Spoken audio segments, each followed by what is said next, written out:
नमस्कार सभी दर्शकों का जीवन उत्साह न्यूज के इस लाइव स्ट्रीम पर बहुत बहुत स्वागत है। जैसा कि हमने एक मुद्दे को आपके बीच में रखने का प्रयास किया और उस मुद्दे को बड़सर विधानसभा से जुड़ा हुआ आपने देखा, जो एक स्कीम के अंदर धांधली का आरोप जो जल शक्ति विभाग की बड़सर में जो माननीय विधायक विक्रम सिंह ठाकुर जी ने आरोप लगाए, उन आरोपों का हमने एक एक करके पूरा पक्ष आपके सामने रखा। देखिए, इसमें तो कोई शक नहीं है कि हर विभाग के अंदर, टेंडर्स के अंदर किसी न किसी रूप में कोई ना कोई गड़बड़ी करने का प्रयास किया जाता है, इसमें कोई शक नहीं है। और हम किसी एक पक्ष को सुनकर इस बारे में अंदाजा नहीं लगा सकते हैं कि उसमें धांधली हुई है या नहीं हुई है। ऐसे में हमने इस प्रश्न को लेकर विधायक इंद्र लखनपाल जी का वर्जन आपके बीच में रखा, जिन्होंने यह कहा कि इसमें किसी तरह की कोई धांधली की गुंजाइश नहीं है। हमने उनकी बात को सुना, समझा और हम लोगों ने माना शायद ये ठीक कह रहे होंगे और हो सकता है वो सही भी कह रहे हों। इस पक्ष में जब हम आगे बढ़े तो हमने इस बात पे सवाल उठाया कि आखिर ये प्रश्न जो लगाया गया, अगर ये प्रश्न जैसे विधायक लखनपाल जी ने कहा कि सही है, कोई धांधली नहीं है, तो फिर इस प्रश्न को लगाने के पीछे क्या फैक्ट्स थे और क्यों लगाया गया, ये प्रश्न हमारे सामने आया। अब इस बात को हम चाहे यहीं खत्म कर देते या फिर इस बात का स्पष्टीकरण हम उन विधायक महोदय से लेते जिन्होंने इस प्रश्न को लगाया था। तो हमने उनको कांटेक्ट करने का प्रयास किया, लेकिन उन तक हमारा संपर्क नहीं हो पाया, वो फोन से वार्ता नहीं हो पाई, चाहे वो कोई कारण रहे हो। तो फिर हमें लगा कि अब ये मुद्दा तो यहीं स्टॉप हो गया, क्योंकि इंद्र लखनपाल जी ने अपना वर्जन दे दिया और ये बात सामने आ गई कि जी यहां कोई धांधली नहीं हुई, तो बात को मान लिया जाए। लेकिन सवाल यहां खड़ा ये हो रहा था कि विक्रम सिंह ठाकुर जी जो माननीय विधायक हैं जिस्मा परागपुर के, आखिर उन्होंने क्या आधार पर इसका ये आरोप लगाया था, तो ये सामने आनी चाहिए पब्लिकली बात। और अगर ऐसा कुछ है तो क्योंकि वो भी एक रेपुटेड व्यक्ति हैं, कोई ऐसा तो है नहीं कि वो मेरे जैसे पत्रकार हैं कुछ भी बोल दिया, कुछ तो आधार होगा, कुछ तो बातें होंगी।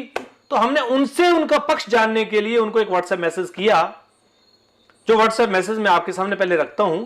ये मैसेज हमने किया जो आप साइड में स्क्रीन में देख रहे हैं चलता हुआ। ये व्हाट्सएप मैसेज जब हमने उनको किया, जब उनका संपर्क नहीं हो पाया, जब उन्होंने फोन नहीं उठाया, तो ये मैसेज हमने उनको भेजा और उनसे हमने कहा कि आप ये इस पे अपना स्पष्टीकरण दें। जब उनके पास ये मैसेज पहुंचा तो करीब ठीक उस मैसेज से 10 मिनट बाद उनका कॉल हमें आया और हमने इस पूरे मुद्दे पर उनसे चर्चा की। लगभग 6-7-8 मिनट की चर्चा हमारे फोन वार्ता के माध्यम से हुई। पहले ये पूरी वार्ता आप उनसे सुनिए, क्या रहा, कैसा रहा और क्या उन्होंने बातें कही, क्या आरोप उन्होंने लगाए और वो क्या बड़सर की जनता को इसमें बारे में बोलना चाहते हैं। तो चलिए पहले सुनते हैं विधायक विक्रम सिंह ठाकुर जस्मा परागपुर से, जिन्होंने प्रश्न लगाया था। हेलो, नमस्कार सर, जय हिंद सर। हाँ जी रमेश जी, कैसे हैं सर आप? बहुत बढ़िया हूँ sir thank you very much, आपने कॉल किया। मैं एक्चुअल में नहीं, मैंने पढ़ा ही आप, मैंने अभी पढ़ा है तो मैंने आपको कॉल कर दिया। जी थैंक यू सर। मैं परसों भी कॉल कर रहा था आपको, पर शायद आपका बिजी काफी रहा। अच्छा जी, एक्चुअल में सर मैं आपका स्पष्टीकरण भी लेना चाहता हूँ और साथ में हम इस बात पे भी अवगत कराना चाहते हैं कि अगर कोई धांधली हुई है तो वो पब्लिक के सामने आनी चाहिए, ताकि हमारे बड़सर का डेवलपमेंट ना रुके। देखो, मैंने दो चीजें बड़ी क्लियर सुनी है। पहले बात जी, नंबर 1 की मैंने वो विषय को रखा है वहां पर, और उसके बाद मैंने विधानसभा क्षेत्र में पॉइंट ऑफ ऑर्डर लेके ये बोला है कि मेरा ये मकसद नहीं है कि आप इस काम को रोको। मेरा मकसद केवल इतना है कि जिन ऑफिसर्स ने गलती की है उनको आप क्या पनिशमेंट देंगे, ये मैंने बोला है परसों। जी जी जी, परसों यानी शुक्रवार। जी सर। हाँ, शुक्रवार को बोला है, आप मेरी उसमें से वो कार्रवाई निकाल के देख लो। मैंने कहा ये रीटेंडरिंग का प्रोसेस नहीं करना है, काम चला हुआ है, करोड़ों रुपया खर्च हो गया है, मैं उसको बंद नहीं करवाना चाहता। हमारा स्कीम को बंद करने की मंशा ही नहीं है जी। लेकिन उसमें ऐसा है ना भाई साहब, आप पूछ रहे हैं क्या हुआ, कैसी हुई धांधली, क्या है जी। दो तीन चीजें सुनिए ध्यान से। Please sir.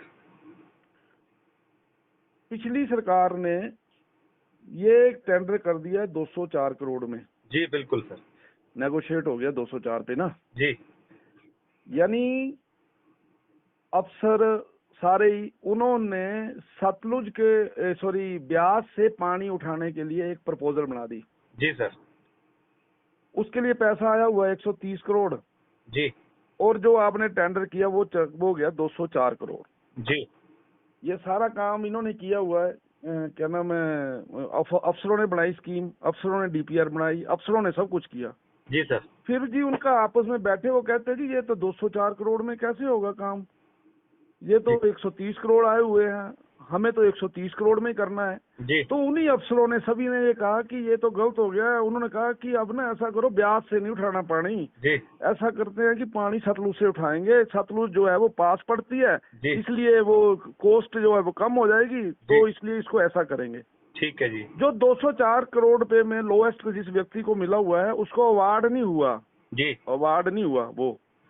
और इन्होंने उसकी सारी जो मशीनरी बदलनी थी, उसकी मशीनरी बदलनी थी, सब कुछ बदलने के बाद जी उसकी जो कॉस्ट है वो 130 करोड़ पे आ गई। और जिसमें वो टेंडर प्रोसेस में काम करने वाले सारे अफसर बैठे थे, तो उनमें से एक चीफ इंजीनियर ने 2 पेज की चिट्ठी लिखी कि जब सारी चीजें ही बदल गई, जी सोर्स ही बदल गया, जी मशीनरी बदल गई, लाइनें बदल गई, तो ये भी टेंडर स्टैंड ही नहीं करता। पहले वाला जो दूसरा जो आप बोल रहे हैं इसका टेंडर होना चाहिए। जी समझ गए मेरी बात? जी कि सर। ब्यास का टेंडर तो आपका सतलुज का ब्यास का टेंडर तो स्टैंड ही नहीं करता जब आपने सारी चीजें बदल दी।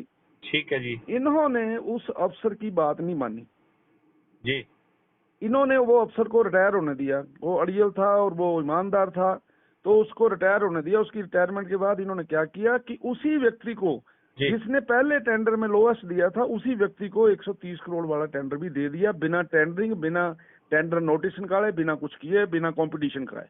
ठीक है। 2 प्रश्न खड़े हो गए उसमें। जी। फिर ये इस सरकार के समय का बात है, तो जिस समय आदरणीय अग्निहोत्री जी मंत्री बने, तो उन्होंने बोला कि ये जो 200 करोड़ रुपए का टेंडर हुआ है, मैं इसको इमीडिएटली कैंसिल कर रहा हूँ। जी उन्होंने नहीं किया कैंसिल। जी तो मेरे प्रश्न 2 खड़े हुए। मैंने कहा जी आपने तो कहा था 200 करोड़ का कैंसिल करना, आपने क्यों नहीं किया? एक तो उसका रीजन बताइए। जी दूसरा, आपने दूसरा जो टेंडर है उसका आपने दूसरा जो काम आपने अवार्ड किया उसका टेंडर क्यों नहीं किया?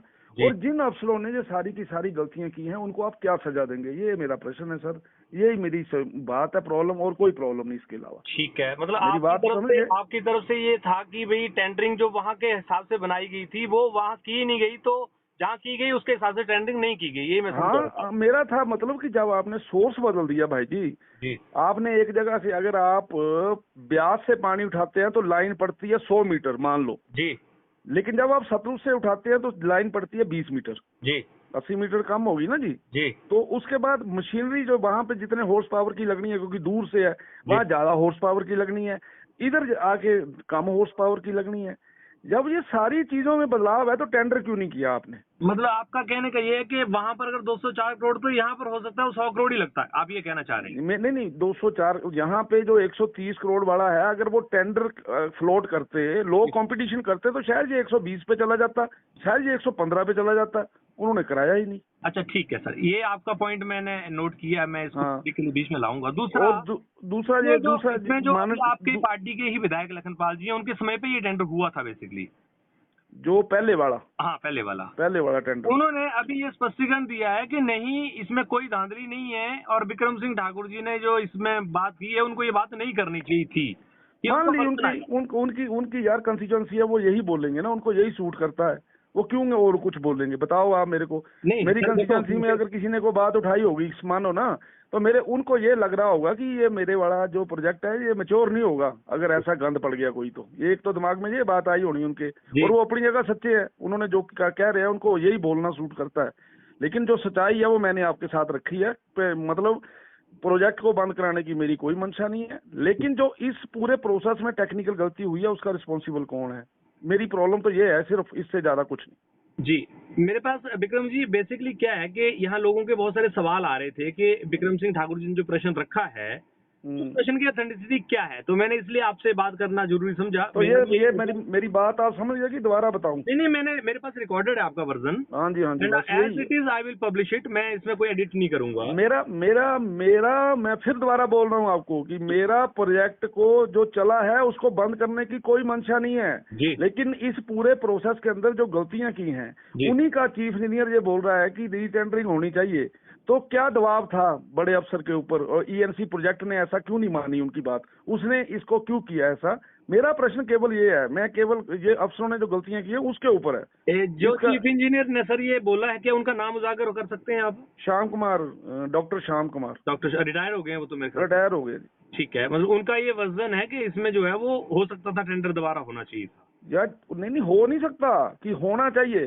जब सारी चीजें बदल गई, आपकी लोकेशन बदल गई, प्रोसेस बदल गया, मशीनरी बदल गई, लाइनें छोटी हो गई, तो भाई टेंडर दोबारा क्यों नहीं होगा? पहले वाले पे क्यों स्टैंड कर रहे हो आप? ये बात है। इसमें इंद्र लखनपाल जी सर अभी गए हुए हैं J&K। मैं हाँ। उनको मैं दोबारा इस पे लाइव लूंगा एक नहीं उनको मैंने आपको बता दिया कि ये वो अपनी जगह ठीक है।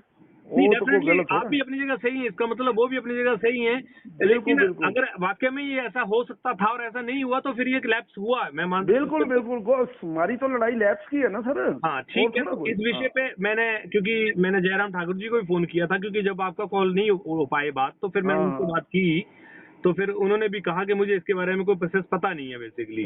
ठीक है। तो फिर मैंने जरूरी समझा आपसे बात करना। नहीं चलो अच्छा हो गया, क्लैरिटी हो गई हम सबको। नहीं, क्लैरिटी होनी चाहिए सर, क्योंकि पब्लिक डाउट में नहीं रहनी चाहिए। ठीक। तो दर्शकों से मेरा निवेदन है कि शायद आप लोगों ने इसको जरूर सुना होगा। अब आप इसको लाइव स्ट्रीम को शेयर कर दीजिए, ज्यादा लोगों तक पहुंचे। अब ये जो वार्ता आपने सुनी, इस वार्ता के आधार पर देखा जाए तो उनका जो प्रश्न है, उस प्रश्न में एक और व्यक्तित्व का नाम आया है लास्ट में, जो कि चीफ इंजीनियर जल शक्ति विभाग, जो रिटायर हो गए हैं। अब यह बात उनके तक पहुंच गई है, यानी चीफ इंजीनियर जो डॉक्टर साहब जिनकी इन्होंने बताई है, जो रिटायर हो गए हैं, अब उनसे इस बारे में बात करना बहुत जरूरी हो गया है। और अब हम उनसे इस विषय पे बात करेंगे, क्योंकि देखिए दोस्तों, यह मुद्दा इतना छोटा नहीं है। अगर बिक्रम सिंह ठाकुर जी की माने तो वो जो बातें बोल रहे हैं, अब वो कितनी सच हैं, वो चीफ इंजीनियर साहब सामने आए, जल शक्ति विभाग इस पर स्पष्टीकरण दे, और इस मुद्दे को खाली हवा में डालकर खत्म ना करें, क्योंकि इसी तरह से टेंडर्स में जो क्वेश्चन मार्क खड़े होते हैं वो क्लियर करने बहुत जरूरी हैं। बड़सर विधानसभा में जो स्कीम चल रही है, वो स्कीम को कोई बंद ना करे और बंद होनी भी नहीं चाहिए, लेकिन अगर उसके अंदर किसी तरह की भी कोई धांधली की गुंजाइश है तो उसके ऊपर एक सही रणनीति बनाकर कार्रवाई करनी पड़ेगी, कार्रवाई करनी चाहिए। कि क्या ऐसा तो नहीं कि अधिकारियों ने मिली भगत करके ये टेंडर दे दिया हो। मुझे पता, इसके बारे में कोई सूचना नहीं है। जो आप सुन रहे हैं मैं आपके सामने वो ला रहा हूं। तो इस पे अब हम अगली बात करेंगे। चीफ इंजीनियर साहब हैं, उनसे उनका नंबर, कांटेक्ट नंबर मांगेंगे और उनसे इस पे चर्चा करेंगे। और दूध का दूध पानी का पानी इस बात में, क्योंकि विधानसभा के अंदर क्वेश्चन लगा साहब, और बिक्रम सिंह ठाकुर जी ने जो बातें कही हैं उनका क्या आधार, अब इंद्र लखनपाल जी से हम बात करेंगे कि वो क्या कह रहे हैं, क्या उस पर उनका स्पष्टीकरण है, क्या उनका अपना वक्तव्य इस पर है, वो भी हम जल्दी आपके बीच में लाएंगे। अब दोबारा इंद्र लखनपाल जी से बात भी होगी, चीफ इंजीनियर साहब से बात भी होगी, और उसके बाद इन सारे लोगों की वर्जन को लेकर अगली चर्चा की जाएगी। तब तक आप हमारे साथ बने रहिए, क्योंकि देखिए, दूध का दूध पानी का पानी तो करना ही पड़ेगा। या तो बिक्रम सिंह ठाकुर जी गलत हैं, या विधायक लखनपाल जी सही है, या फिर दोनों ही अपनी जगह सही है, विभाग गलत है, विभाग ने कोई गड़बड़ी करने का प्रयास किया है, या फिर अपने किसी चहेते उस ठेकेदार को ही बेनिफिट देने का प्रयास किया है। व्हाटएवर, मुझे पता नहीं है। मैं पब्लिक के बीच में इस मुद्दे को लाना चाहता हूं और पब्लिक को जागरूक भी करना चाहता हूं कि इस तरह की चीजें अक्सर किताबों में, अक्सर अखबारों के पन्नों से गायब होकर खत्म हो जाती हैं, लेकिन हम इसको निष्पक्ष होकर आपके बीच में रखना चाहते हैं। इसका परिणाम लाना चाहते हैं कि आखिर हुआ क्या था। जीवन उत्साह न्यूज के साथ आप इस तरह से बने रहिए और सच और निष्पक्ष इस लड़ाई को जारी रखते हुए आप देखते रहिए जीवन उत्साह न्यूज को। बहुत बहुत धन्यवाद आपका।